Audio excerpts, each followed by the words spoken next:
तो आज की इस वीडियो में आपको हम ये सारे वैल्यू प्रूव करके दिखाएंगे कि ये वैल्यू आता कहाँ से है। हम पहले क्या करते थे, याद कर लेते थे, अब याद नहीं करेंगे इसे, अब इसे डायरेक्ट हम प्रूव करेंगे कि इस सब का वैल्यू आता कहाँ से है। ट्रायंगल विधि से हम इसे सॉल्व करेंगे। बहुत सारे लोगों को मैंने देखा है कि क्या करता है, रूट अंडर 0/4 कर देता है, फिर रूट अंडर 1/4 करके इस सब का वैल्यू पहले निकाल लेता है, उसके बाद उलट पुलट के सब का वैल्यू निकाल देता है। ऐसे हम नहीं करने जा रहे हैं, हम इसे ट्रायंगल मेथड से सॉल्व करेंगे। तो चलिए शुरू करते हैं। इसके लिए आपको सबसे पहले एक समद्विबाहु समकोण समद्विबाहु त्रिभुज है। ये समद्विबाहु त्रिभुज कहते किसे हैं आपको पता होना चाहिए। अगर आपको पता नहीं है तो चलिए हम समद्विबाहु त्रिभुज बता देते हैं। समद्विबाहु त्रिभुज क्या होता है।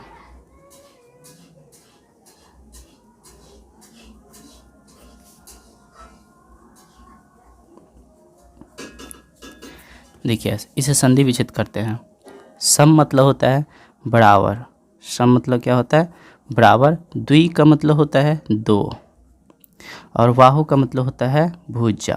बाहु का मतलब होता है भुजा, भुजा होता है मतलब बराबर दो भुजा वाले त्रिभुज को क्या बोलते हैं, समद्विबाहु त्रिभुज बोलते हैं।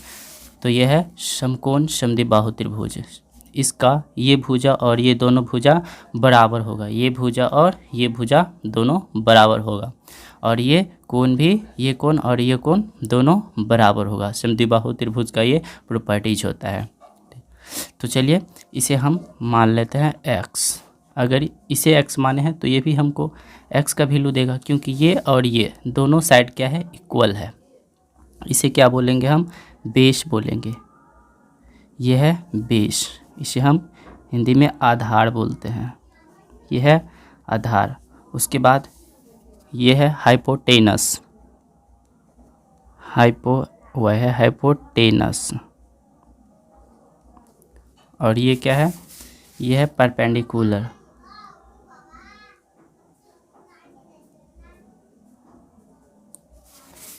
ये हो गया लंब, ये हो गया कर्ण, और ये हो गया आधार। तो ये भुजा x है, ये भुजा x है। तो आपको पता होना चाहिए कि हाइपोटेनस कैसे निकालते हैं, मतलब h का वैल्यू कैसे निकालते हैं। तो h का वैल्यू कैसे निकालते हैं, p² और b² को जोड़ देते हैं।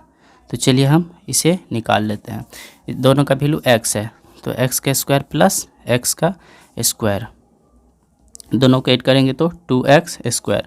अब ये स्क्वायर इक्वल के उस साइड जाएगा तो क्या रूट में कन्वर्ट हो जाएगा, तो h इक्वल टू कितना होगा, रूट अंडर 2x²। अब h का वैल्यू कितना आएगा, ये x डबल है, एक बाहर आएगा और रूट में 2 रहेगा, मतलब h का वैल्यू क्या आया, x रूट अंडर 2। तो इसका वैल्यू ये हो गया।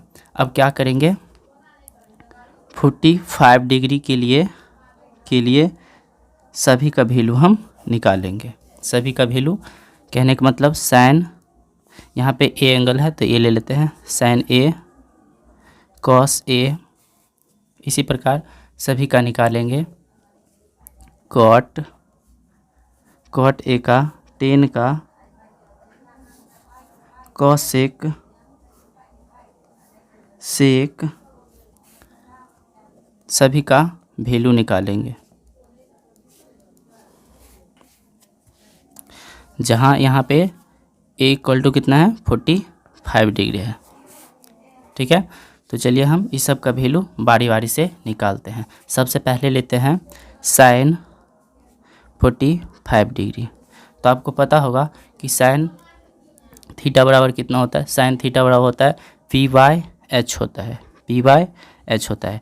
यहाँ पे p का वैल्यू कितना है, p का वैल्यू आप देख सकते हैं यहाँ पे x है, यहाँ p का वैल्यू x है, मतलब x बाय क्या करना है, h का वैल्यू कितना है, x रूट अंडर 2।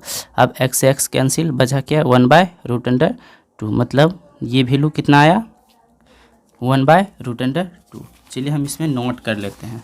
साइन 45 पर कितना है, 1/√2। बारी बारी से सबका हम राइट करेंगे। तो अगला है कॉस 45 डिग्री। कॉस के बारे में आपको पता होगा कितना होता है, b/2 एच। बी का वैल्यू कितना है एक्स बाय एच का वैल्यू कितना है X root under two. X से एक्स गया, फिर इसका वैल्यू कितना आएगा ये आएगा 1 बाय रूट अंडर टू। इसी भी हम इसमें लिख लेते हैं cos 1 by root under two. इस प्रकार हम टेन का निकाल लेते हैं, टेन 45 डिग्री का। तो टेन थीटा बराबर कितना होता है पी बाय बी होता है, पी बाय बी। पी का वैल्यू कितना है यहाँ पे एक्स और बी का वैल्यू कितना है एक्स। एक्स से एक्स गया, बचा क्या 1, मतलब टेन 45 का वैल्यू भी मेरा आ गया 1। उसके बाद कॉट का निकालेंगे, कॉट 45 डिग्री। इसके बारे में पता होंगे कि ये होता है बी बाय पी। बी का वैल्यू कितना है एक्स और पी का वैल्यू कितना है एक्स। एक्स एक्स कैंसिल, बचा क्या 1, मतलब इसका वैल्यू भी मेरा 1 आ गया, कॉट का भी 1 आ गया। उसी प्रकार आप निकाल सकते हैं, ये कहाँ गया, ये कॉसेक का, कॉसेक 45 डिग्री का। इसका क्या होता है, इसका होता है एच बाय पी। तो एच का वैल्यू कितना है X root under two by P का वैल्यू है एक्स एक्स। तो एक्स से एक्स कैंसिल, बचा क्या रूट अंडर टू, मतलब कॉसेक 45 का वैल्यू कितना आता है 2। तो यहाँ पे हम लिख लिया। उसी प्रकार बचा सेक 45 का, तो ये होता है एच बाय बी। तो एच का वैल्यू है एक्स रूट अंडर टू और बी का वैल्यू है एक्स। यहाँ पे देख सकते हैं बी का value x, x x cancel, ये कितना बचा रूट अंडर टू, मतलब कॉसेक 45 का वैल्यू भी 2 आया। अब क्या करते हैं, इसका वैल्यू आप निकालेंगे। आप यहाँ से देख सकते हैं ये 30 डिग्री का और 60 डिग्री का समबाहु त्रिभुज से निकालेंगे। तो चलिए हम समबाहु त्रिभुज बना के रखे हुए हैं। ये मेरा समबाहु त्रिभुज है। समबाहु त्रिभुज क्या होता है, समकोण समद्विबाहु में पढ़े थे कि दो भुजा क्या होता है, दो भुजा बराबर होता है और दो कोण भी बराबर होते हैं। लेकिन इसमें क्या होता है, इसमें सभी कोण बराबर होते हैं, इसमें सभी कोण बराबर होते हैं और सभी भुजा भी बराबर होती है। आपको पता होना चाहिए कि किसी भी त्रिभुज के तीनों कोणों का योग होता है, वो कितना होता है 180 होता है। मतलब ये सारे कोण बराबर है तो कितने कितने होंगे 60 होगा, 60 होगा, 60 होगा, ठीक है 60 डिग्री होंगे। अब हम क्या करते हैं, इसे हम इसका नाम दे देते हैं ए बी सी। इस पे एक हम लंब डाल लेते हैं, इस पे एक लंब डालते हैं, इस पे एक लंब डालें। अब ये 90 डिग्री का हो गया, ये इधर भी 90। अब देखिए ये थोड़ा इधर हो गया, ये पूरा कितना है 60 है। जब इसे हम दो भाग में डिवाइड किए तो इधर का कितना बचेगा 30 और इधर का 30 होगा। अब चलिए हम इस पे निकालते हैं 30 डिग्री के लिए 30 डिग्री के लिए निकालेंगे सभी का। तो हम यहाँ पे लिख लेते हैं, सबसे पहले हम sin 30 डिग्री का निकालेंगे। उससे पहले आपको बता दूं, उससे पहले इसे हम मानेंगे 2x। सभी भुजा बराबर है, इसीलिए यहाँ से यहाँ तक कितना होगा 2x। जब इसे हम दो भागों में डिवाइड किए हैं, ये टोटल 2x है, तो ये होगा x और ये होगा x। अब हम क्या करते हैं, अब देखिए ये क्या है बेस हो गया, ये क्या है कर्ण हो गया और ये लंब हो गया। तो मेरा बेस का वैल्यू पता है, ये हाइपोटेनस का पता है। उसके बाद हमको निकालना क्या है, ये निकालना है लंब का। तो सबसे पहले हम यहाँ लंब का निकाल लेते हैं। तो आपको पता होगा लंब p बराबर कितना होता है, पी स्क्वायर बराबर होता है एच स्क्वायर माइनस बी का स्क्वायर।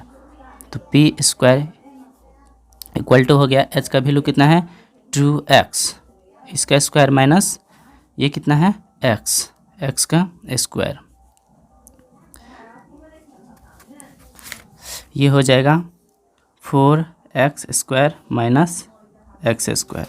अब क्या करेंगे, ये कितना होगा 3x²।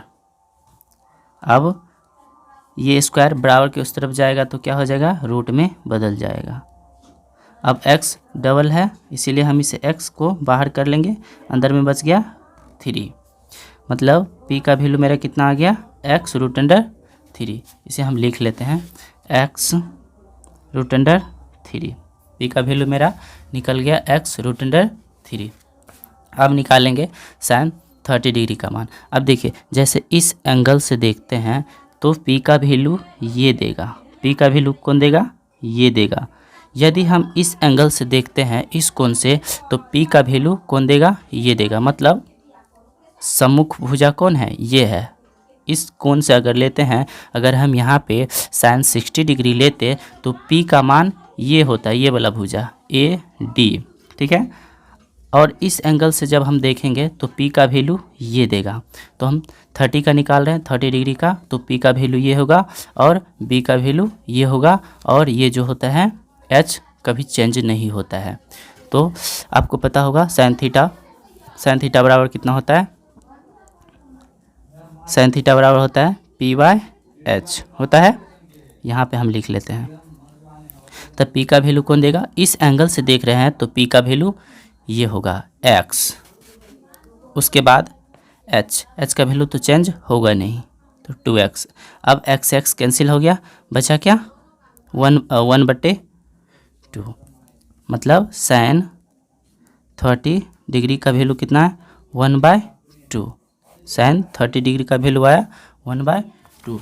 हम यहाँ पे लिख लेते हैं sin 30 डिग्री का वैल्यू 1/2 मेरा आ गया है। उसके बाद उसी प्रकार निकालेंगे हम cos 30 डिग्री का वैल्यू, cos 30 डिग्री का निकालेंगे। cos थीटा बराबर कितना होता है b/h होता है, b/h। अब देखिए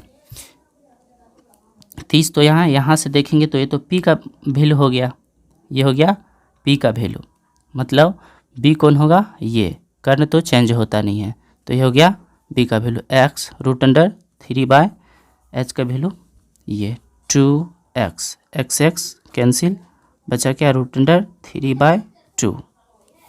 मेरा ये भी वैल्यू निकल गया है। तो इसे भी हम लिख लेते हैं cos 30 डिग्री का, cos 30 डिग्री का वैल्यू √3/2। उसी प्रकार tan 30 डिग्री का निकालेंगे। tan थीटा बराबर होता है p/b, तो p का वैल्यू कौन होगा, यहाँ से p का वैल्यू x, b का वैल्यू कितना होगा x√3, x गया, बचा क्या 1/√3, मतलब tan 30 डिग्री का वैल्यू कितना आया 1/√3। अब हम इसमें लिख लेते हैं tan 30 डिग्री का वैल्यू कितना आया 1/√3, ये भी हम लिख लिए। अब निकालेंगे cot का, cot 30 डिग्री का वैल्यू। cot थीटा बराबर क्या होता है b/p होता है, तो b का वैल्यू कितना होगा, यहाँ से देखेंगे तो ये तो हो गया p और ये हो गया p, मतलब x√3 बाय p का वैल्यू कितना होगा, p का वैल्यू सामने वाला होता है तो x गया, बचा क्या √3, मतलब ये वैल्यू हो गया cot 30 डिग्री का, cot 30 डिग्री का वैल्यू हो गया। इसे हम लिख लेते हैं cot 30 डिग्री, यहाँ पे है cot 30 डिग्री का वैल्यू √3। अब हम निकालेंगे cosec 30 डिग्री का वैल्यू, cosec 30 डिग्री का वैल्यू। cosec थीटा बराबर क्या होता है h/p होता है, तो h का वैल्यू क्या होगा, यहाँ पे h का वैल्यू तो चेंज होता नहीं है तो ये होगा 2x, और यहाँ से हम देखेंगे तो p का वैल्यू कौन होगा, ये होगा, तो x कैंसिल, बचा क्या 2। तो cosec 30 डिग्री का मान कितना हो गया 2 हो गया। उसी प्रकार हम निकालेंगे sec 30 का मान, तो चलिए निकाल लेते हैं। sec 30 डिग्री का वैल्यू कितना होता है, तो sec थीटा बराबर क्या होता है एच बाय बी होता है, एच बाय बी। एच का वैल्यू क्या होगा, एच का वैल्यू तो चेंज होता नहीं है, तो 2x बाय ये कितना होगा बी का। तो यहाँ से देखेंगे तो ये तो p हो गया और ये हो गया b, मतलब x√3। x से x कैंसिल, बचा क्या 2/√3, मतलब ये किसका वैल्यू हो गया, ये वैल्यू हो गया सेक 30 डिग्री का।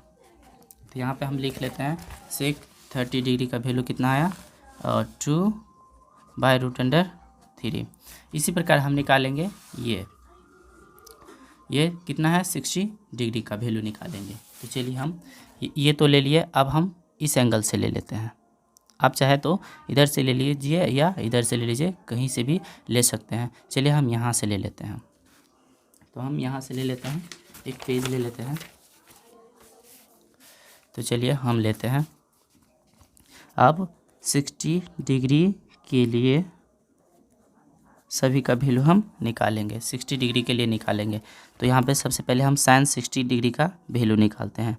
साइन 60 का वैल्यू कितना होगा, तो आपको पता है कि साइन थीटा बराबर अभी सब बताएं p/h होता है। तो p का वैल्यू कितना है, अब देखिए यहाँ से जब हम देखेंगे साइन 60 से देखेंगे तो ये सामने वाला जो भुजा होगा, ये सामने वाला साइड होगा, वो किसका काम करेगा, p का काम करेगा। और ये जो है संलग्न भुजा इसको बोलते हैं, ये b का काम करेगा। हम बता चुके हैं कि कर्ण चेंज नहीं होता है, मतलब p का वैल्यू कितना है x√3, x√3 बाय h का वैल्यू कितना है, h का वैल्यू तो चेंज होता ही नहीं है, ये से ये कैंसिल हो गया, बचा क्या √3/2। ये हम बाद में लिखेंगे, पहले हम पूरे कर लेते हैं। उसके बाद हम निकालेंगे cos 60 डिग्री का वैल्यू। cos थीटा बराबर कितना होता है, b/h होता है, b/h होता है। तो b का वैल्यू कितना होगा, देखिए यहाँ से हम ये देखेंगे तो ये p का वैल्यू होगा, b का वैल्यू ये होगा, मतलब x बाय कितना होगा, h बराबर कितना है 2x, x से x गया, बचा क्या 1/2। ये वैल्यू हो गया cos 60 डिग्री का, cos 60 डिग्री का। इसको थोड़ा आगे कर लेते हैं। उसके बाद हम निकालेंगे tan 60 डिग्री का वैल्यू। tan थीटा बराबर होता है p/b होता है। तो यहाँ से देखेंगे तो p हो गया ये x√3 बाय b का वैल्यू कितना होगा x, x से x गया, बचा क्या √3। अब निकालते हैं हम cot 60 डिग्री का वैल्यू। cot थीटा बराबर कितना होता है, cot थीटा बराबर होता है b/p होता है। तो b का वैल्यू कौन होगा, यहाँ से देखेंगे तो ये p का वैल्यू हो गया, ये हो गया p का वैल्यू, ये हो गया b का, मतलब x/x√3, x से x कैंसिल हो गया, बचा क्या 1/√3 हो गया। उसी प्रकार हम निकालेंगे cosec का, उसी प्रकार निकालेंगे cosec 60 डिग्री का वैल्यू। cosec थीटा बराबर कितना होता है, h/p होता है। तो h का वैल्यू ये है 2x बाय p का वैल्यू कितना हो गया, यहाँ से देखेंगे तो p का वैल्यू ये देगा, p का वैल्यू ये देगा, मतलब x√3, x से x गया, बचा क्या ये 2/√3। ये हो गया cosec 60 डिग्री का वैल्यू हो गया। अब निकालेंगे sec 60 डिग्री का वैल्यू। sec थीटा बराबर कितना होता है, ये होता है h/b होता है, ठीक। तो h का वैल्यू कितना है, ये आप देख सकते हैं 2x है, 2x बाय b का वैल्यू कितना होगा, यहाँ से देखेंगे तो p हो गया, ये b हो गया, मतलब x से x गया, बचा क्या 2। अब हम क्या करते हैं, सभी का वैल्यू आ गया है, लिख लेते हैं। सभी का वैल्यू है 60 डिग्री में, तो इसमें हम लिखेंगे पहला क्या है, ये है साइन का वैल्यू, आप देख सकते हैं ये साइन का वैल्यू है, मतलब √3/2। उसके बाद है कॉस का 1/2। उसके बाद है tan 60 का √3। उसके बाद किसका है cot 60 का 1/√3। उसके बाद किसका है cosec 60 का, ये cosec 60 का कितना है, cosec 60 का 2/√3, 2/√3। उसके बाद किसका है sec का, आप देख सकते हैं यहाँ पे sec का वैल्यू 2 है। इस प्रकार आप सभी का निकाल सकते हैं। वीडियो लंबी होगी, इसीलिए हम चाहते हैं कि ये 90 डिग्री और 0 डिग्री का वैल्यू हम दूसरी वीडियो में बनावें।